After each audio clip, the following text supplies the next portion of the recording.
datang di channel Simply Let's Talk, channel di mana kita ngobrol santai. Hari ini kita ada teman ngobrol, Anggita Lukita Sari, ya kan? Nah ini jauh-jauh dia dari Surakarta, Iya, Solo, ya kan? Nah kemudian ikut diboyong suami ceritanya, diboyong suami, pindah ke Perbaungan Sedang Bedagi. Nah ini cerita dulu, itu kepoin dulu. Kenalnya di sana, di Surakartanya sama suami. Nah, ceritanya begini, untuk kenal itu sebetulnya di Jogja. Itu kuliah atau apa gitu, kerja? Waktu itu aku kuliah, tapi waktu itu juga Pak suami lagi sedang tugas, karena waktu itu mau dicalonkan jadi pendeta. Oh, oke. Gitu. Jadi waktu itu posisinya masih pemain musik. Gitu. Karena posisi aku tinggal di Solo, kuliah di Solo, tapi waktu itu aku ikut organisasi gereja. Nah disitulah kami ketemu. Gitu. Jadi setiap minggu aku memang ke sana. Berarti posisi suami merantau ya? Ya, betul. Itu ada hampir 1 tahun. Gitu. Nah, tapi namanya waktu itu masih masih kuliah ya kan, untuk melihat Pak Su waktu itu kayak masih takut, segan ya kan? Karena kan calon pendeta ya kan. Gitu. Ya. Oh kalau Anggita kan kuliahnya waktu itu sastra Inggris ya? Pendidikan lebih tepatnya. Pendidikan. Oh oke. Nah setelah itu gimana ceritanya, kok terakhir si Pak Sunya jadi pendeta atau gimana? Oh enggak jadi? Enggak.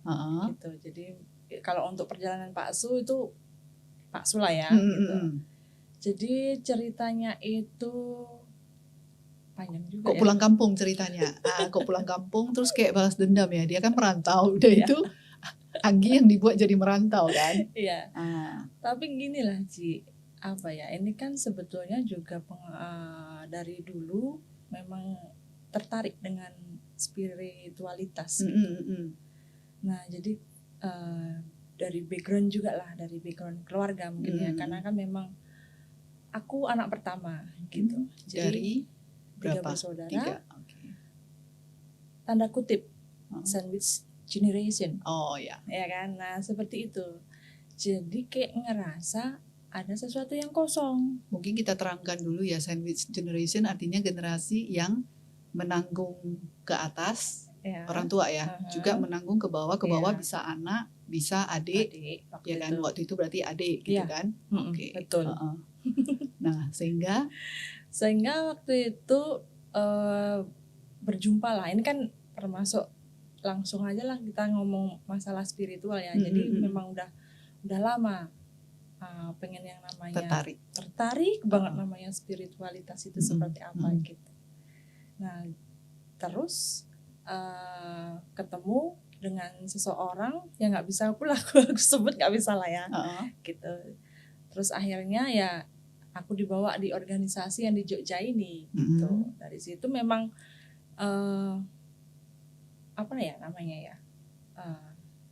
healing ya, di healing istilahnya, prosesnya seperti itu, one by one. Ya selama ini kan nggak ada di keluarga itu kayak tempat untuk curhat. Biasa anak nomor 1 Ci. Iya tuntutannya ya. Iya. Tuntutannya udah jadi tuntutan. Habis itu apa-apa pasti dipendam sendiri. Ya. Gitu. Nah jadi itulah akhirnya aku memutuskan untuk dibimbing istilahnya seperti itu ya. Jadi gimana proses untuk kita diajar untuk self healing. Tapi dia bukan kayak sekolah keagamaan, bukan ya sebenarnya ya? Oh bukan. Gitu. Dari situlah makanya ketemu sama Pak suami ya kan, gitu. Nah aku tertariknya di situ karena pada umumnya kalau kita ikut organisasi suatu keagamaan kan rutinitas seperti itu aja gitu. Nah di sini kok aku lihat ada yang beda gitu loh. Jadi ada orang atau pimpinan tersebut itu dia sampai kalau orang Jawa bilang itu ngopeni gitu loh. Peduli. Kok sampai ke dalam itu, gitu. Dari sisi kepribadian itu dikorek betul gitu loh, ya kan. Nah dari situlah jadi kayak di sini ternyata aku bisa ngomong ya kan, aku bisa diskusi, aku bisa curhat, mengeluarkan semua perasaan, terus apa yang diisi kepalaku. Nah, seperti itu. Kalau kita artikan spiritualitas itu kan dia terkait ke makna hidup, tujuan hidup, terus sesuatu yang lebih besar dari diri kita ya. Itu bisa agama, bisa pengalaman hidup gitu kan. Jadi artinya itu kan udah berapa tahun yang lalu. Dari sononya berarti Anggi sudah memang tertarik. Betul. Ketemu pula yang pas gitu kan. Ini di luar suami ya, berarti ketemu ada seseorang lah yang pas, yang membawa ke arah itu. Betul. Dan dia larinya itu ke healing ya, healing soul ya berarti ya, jiwa yang di Jogja ini. Karena kan jarak Jogja Solo kan cuma 1 jam ya kan Ci. Bisa naik kereta api, bisa naik sepeda motor gitu loh. Nah terus waktu itu, waktu di Jogja itu memang jarak waktu itu sama Pak suami itu nggak terlalu dekat gitu. Cuman setelah beberapa tahun kemudian, lebih tepatnya 5 tahun sih gitu. Suami udah ternyata di Medan. Tapi sebelum di Medan itu udah keliling dulu ke Nias, ya kan.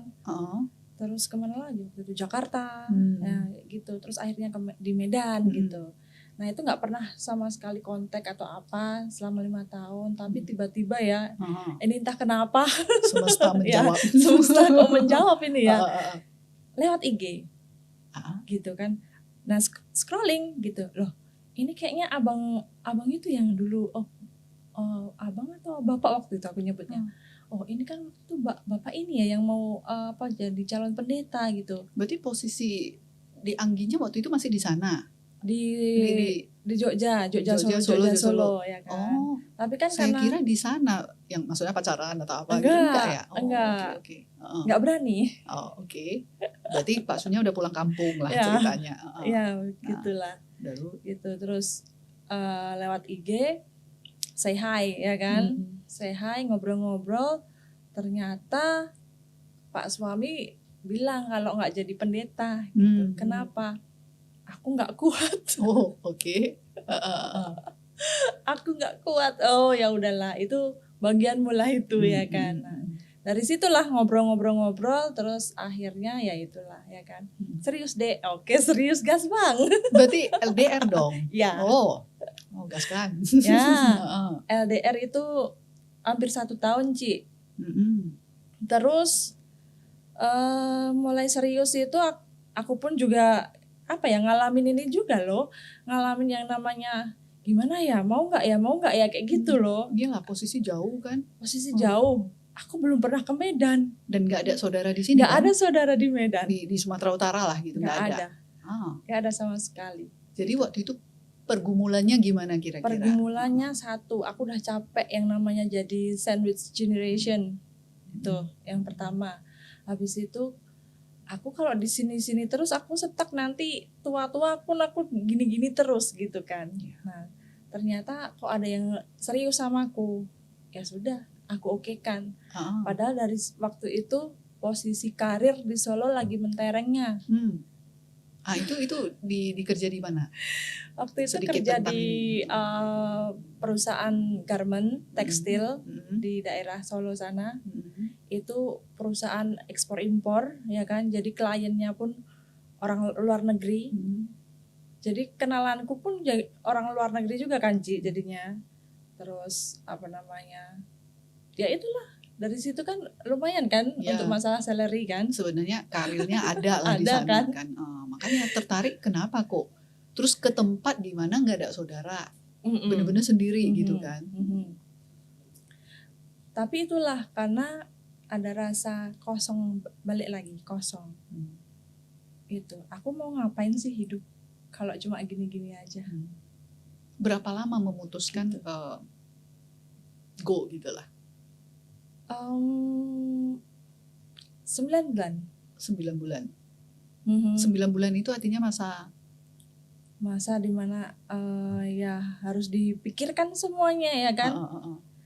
Dari segi nanti hubunganku dengan orang tua, dengan adik-adikku juga, terus sama diriku sendiri. Kalau sama diriku kan pasti masalah gimana ya nanti di sana aku nggak ada loh kerjaanku di sana. Ya kali aku harus menjadi beban calon suamiku di sini gitu. Itu. Sementara Pak Su di sini dia usaha sendiri kan. Nah, seperti itu. Jadi berarti kan pertanyaan kayak pergumulannya lah kan, kayak nanti gimana di sana, nggak ada saudara ini itu, nggak ada pekerjaan ini itu. Ya. Nah, memfinalkannya, memutuskannya untuk udah jalan aja. 2 hari sebelum berangkat. Nah, 2 hari sebelum berangkat, udah waktu itu aku berdoa sesuai dengan kepercayaanku, ya kan.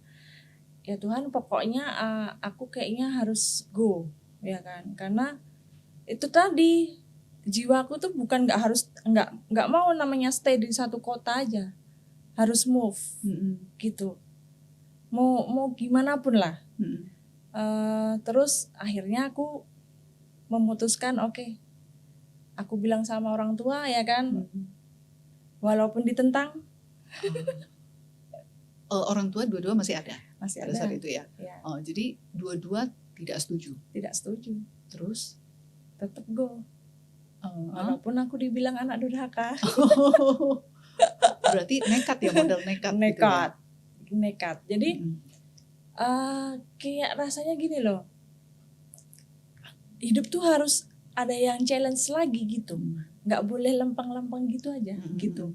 Jadinya kan aku setelah di sini kayak ngerasa oh iya mentalku dibentuk juga ya dari kejadian yang dulu itu. Gimana rasanya ditolak ya kan. Seperti itu. Ini kan kita sharing pengalaman ya. Memutuskan sesuatu yang besar itu kan nggak mudah. Nggak. Ya kan, apalagi menyangkut tentang masa depan sebagai istri, ya kan, pindah kota lagi, ditentang orang tuanya lagi, gitu kan. Nah, akhirnya ke Sumatera Utara lah, ya kan. Itu posisi suami udah di Perbaungan ya atau tetap memang di Medan baru pindah ke Perbaungan? Udah di Perbaungan, udah lama. Ya, udah merintis usaha waktu udah ada 4 tahun lah, gitu. Jadi ya udah, aku pun juga bilang dong sama calon suami waktu itu ya. Aku bilang kondisiku seperti ini, bahkan kondisi keuanganku sampai aku ceritakan detail ya kan seperti ini. Dalam artian aku harus terbuka sejak awal gitu. Nah terus akhirnya waktu itu calon suami bilang oke, aku tanggung semuanya, gitu. Nah oke, berarti kalau seperti ini udah fix dong dia mau nanggung ya kan. Berarti ya udah aku go 2 H-1 pesen tiket pesawat ya kan langsung go. Itu keputusan yang sangat besar ya. Nah pada saat itu kan berarti posisi di Anggi sendiri gak ada pekerjaan, ya kan. Nah ke kota yang asing. Nah awalnya kan masih bantu usaha suami ya, bareng-bareng kan. Itu belum freelance ya? Belum pada saat itu kan. Nah mulai freelance-nya ini gimana?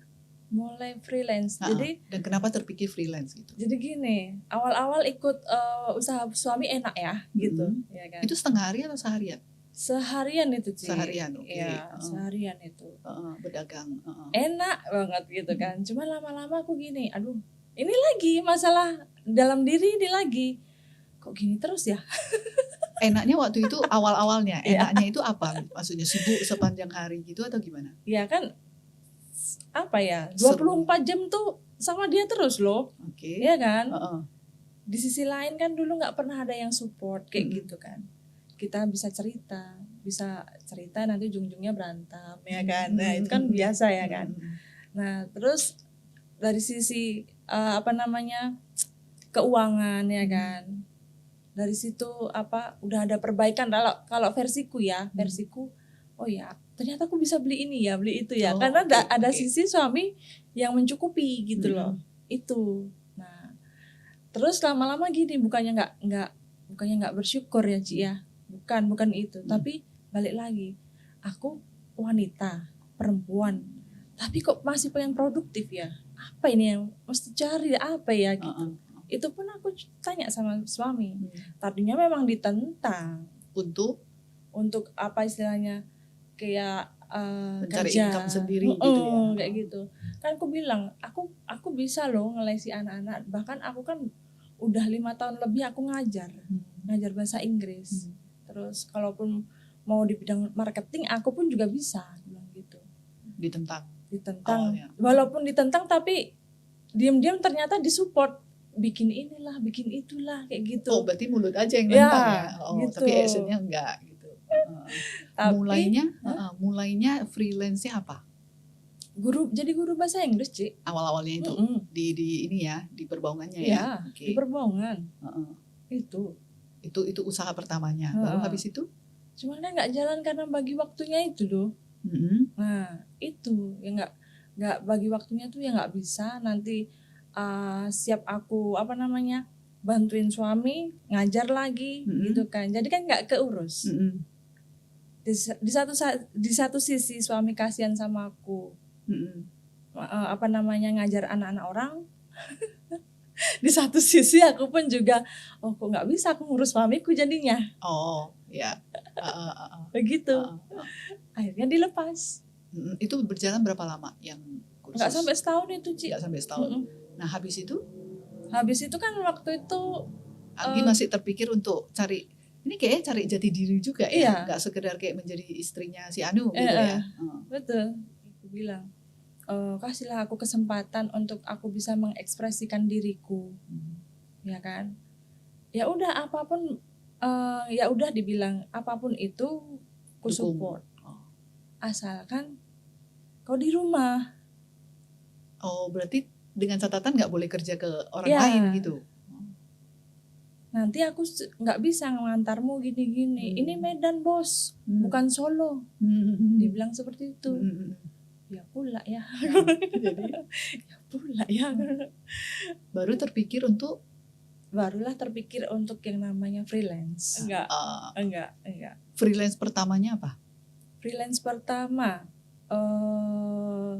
malah justru larinya ke ini, produk digital waktu itu. Ya. Itu mulai dengan medsos, pakai IG atau Facebook atau Instagram. Instagram. Pakai Instagram. Jualan produk digital termasuk Cici. Itu organik loh ya followersnya kan? Betul. Organik kan? Awal mulanya itu kan orang terkendala untuk followers kan. Nah, di Anggi sendiri waktu itu triknya apa? Kan nggak langsung dapet gitu, nggak mungkin kan? Jadi gimana gitu bagi-bagi tipsnya? Karena waktu itu kan lagi booming produk digital. Mungkin saat ini pun masih booming ya. Cuman kan beda-beda versi aja. Waktu itu aku bikin konten itu karena melihat sisi dari problem audience ya kan. Jadi orang kan semuanya butuh duit. Ya kan? Terus target audiensku kebanyakan memang ibu-ibu berumah tangga yang pengen income tambahan gitu. Nah dari situlah aku selalu bikin gimana kontenku itu bisa nampol secara sisi psikologi untuk target audience gitu. Itu aja. Jadi aku kasih permasalahannya. Nah terus aku kasih solusinya seperti ini, seperti itu. Itu aja sih. Itu sempat berjalan berapa lama? 3 bulan. 3 bulan. Menumbuhkan yang followers yang banyak itu makan waktu berapa lama? Kalau 1 bulan itu masih sedikit ya, 1 bulan. Cuman inilah kekuatan FYP ya kan. Tiba-tiba boom, ada 3 video sekaligus. Waktu itu langsung boom. Viewsnya naik, otomatis capek juga balesin. Itu waktu itu manual balasinnya ya? Masih manual itu. Keriting nih jari ya kan. Jadi 3 video itu langsung viewsnya meledak. Karena aku gini, followerku dari yang 900 langsung ngebus mau ke angka 6.000 itu tadi gara-gara 3 video. Kalau dari analisa Anggi, kenapa dengan 3 video ini? Karena isi kontennya relate sama yang dirasakan audiensnya. Itu gambarannya apa yang 3 itu? Gambarannya 3 waktu itu tentang yang pertama itu tentang kalau udah umur 30 tahun ke atas pasti ditolak ya sama perusahaan. Nah, seperti itu. Baru yang viewersnya aku gitu. Gue banget bilangnya seperti itu. Abis itu tentang nyentil masalah ibu rumah tangga, ya kan? Tentang masalah income gitulah. Gitu. gitu. Boleh nggak sih perempuan itu kerja kalaupun udah di rumah, atau perempuan sebagai ibu rumah tangga itu boleh punya Side income gitu side ya. income kayak seperti itulah. Itu. Yang ketiga aku lupa. Tapi intinya yang 3 ini yang 3 mengkontrol naik viewers followersnya gitu Oh ya. iya, yang barusan ingat. Yang ketiga itu video waktu itu aku sama Pak Suami. Nah, aku bikin footage-nya ya kan, waktu itu cuma ketawa aja sama Pak Suami tuh, ya kan. Cuma aku bilang ini loh followersku naik, tapi suaraku ku mute, ku ganti musik gitu aja, itu naik. Cuma gara-gara itu. Nggak ngerti kita ya kadang. Nggak ngerti kan? Kadang yang udah kita konsepkan sedemikian rupa enggak gitu kan. Tapi yang kayak kita sambil lalu aja dia ternyata meledak. Itulah. Sampai sekarang nggak ngerti ya kenapa. Nggak ngerti, pokoknya gini aja sih kalau konten itu kayak gini aja udah. Yang penting aku ngonten, aku kasih value sama audiens, habis itu lepas go. Nggak perlu kulihat lagi namanya views atau apa. Udah serahin aja lah sama semesta itu mau kayak mana ya kan. Yang di editing secara bagus, lengkap, segala macam. Itu loh kok viewsnya jadi gini. Karena apa? Ternyata secara nggak di alam bawah sadar itu mengharapkan viewsnya bisa naik gitu. Tapi yang secara istilahnya kayak ini akhir ini ada influencer bilang gini, one take okay gitu kan. One take okay. Satu gitu kali kan. ambil. Iya. Nah itu ku praktekkan, ternyata ya udah let it go lah. Udah aku ngerekam gini, aku mau ngomong apa aku sampaikan sama audiensku, justru ini naik juga. Seperti itu. Nah kemudian kan dengan posisi yang followersnya udah mencapai hampir 6.000, apa yang membuat ini posisi sekarang akunnya lagi di hibernasi, freeze, lagi di freeze kan. Nah itu jadi pertanyaan.